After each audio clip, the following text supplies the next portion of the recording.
আনবুঝাই ট্রাকের চাপায় এনসিপির নেতা হাসনাত আব্দুল্লাহ। বাংলাদেশের হেভিওয়েট একজন প্রার্থী, এবারের ত্রয়োদশ জাতীয় সংসদ নির্বাচনের এনসিপির নেতা, এনসিপির দক্ষিণাঞ্চলের মুখ্য সংগঠক, বাংলাদেশের তরুণ প্রজন্মের আইকন হাসনাত আব্দুল্লাহ।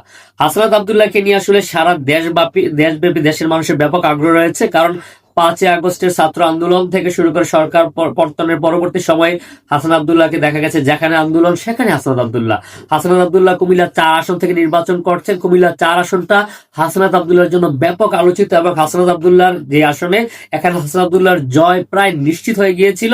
কারণ এই আসনে বিএনপির যিনি প্রার্থী ছিলেন ইঞ্জিনিয়ার মঞ্জুর হাসান মুন্সী, ওনার প্রার্থীতা দফায় দফায় বাদ গিয়েছে। শেষ পর্যন্ত উচ্চ আদালতও বাদ দেওয়া হয়েছে ওনার প্রার্থীতা ঋণ খেলাপির জন্য, ঋণ খেলাপির তথ্য গোপন রাখার জন্য।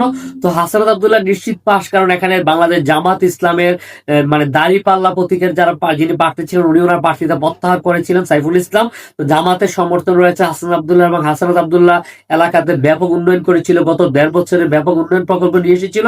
এই জন্য হাসনাত আব্দুল্লাহ ব্যাপক জনপ্রিয়। তো দেবিদ্বারা মানুষ থেকে শুরু করে সারা দেশবাসী এটাই মনে করেছিল হাসনাত আব্দুল্লাহ বিনা প্রতিদ্বন্দ্বিতা এক প্রকার নির্বাচিত হয়ে যাচ্ছেন। কিন্তু বিধিবাম কি হওয়ার হলো দেখেন, হাসনাত আব্দুল্লাহ এখানে জসিমউদ্দিন, সাধারণ একজন মানুষ জসিমউদ্দিন নর্মাল ট্রাক চালিয়ে যাচ্ছিলেন, কিন্তু সেই ট্রাকের মধ্যে আবার উঠানো হলো ধান।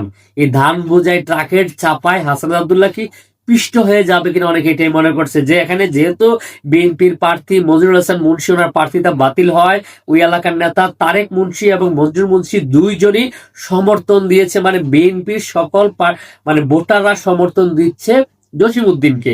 জসিমউদ্দিন যদি বিএনপির সমর্থন পেয়ে যায়, যেহেতু পেয়ে যায় বলার অপেক্ষা রাখে না, যেহেতু কালকে পরের দিন নির্বাচন, বিএনপি যেহেতু সমর্থন দিয়ে দিয়েছে, হাসনাত আব্দুল্লাহ এই ধান বোঝাই ট্রাকের চাপা কিভাবে সামাল দিবে, এটা হচ্ছে দেখার বিষয়।